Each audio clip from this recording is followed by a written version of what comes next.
It seems like the Eagles have their heads on their shoulders the right way. If you remember going into the Super Bowl last season, one of the things that I kept saying was, it's one thing when you've never been there before and you don't know what to expect, because it's not just playing in the most important game of the year. It's not about just playing in the biggest game of the year, the biggest game that you might ever play in your entire career, period.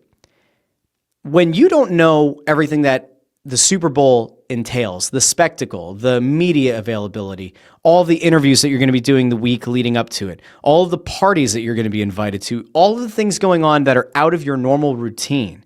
And you have that for like 2 weeks. Like you typically get that first week off, but the second week leading into the Super Bowl, you have all these media availabilities, all this kind of stuff that you're not used to having.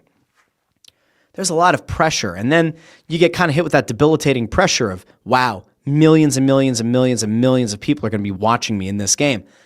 When you haven't had that experience, there's no way to prepare you for it. The only preparation, the only thing that can prepare you for it is experience.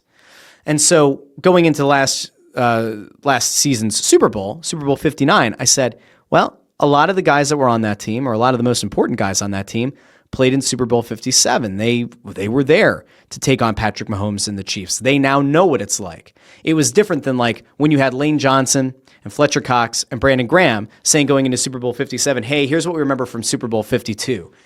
It's one thing to have somebody in your locker room who tells you what it's like. It's another thing to experience it.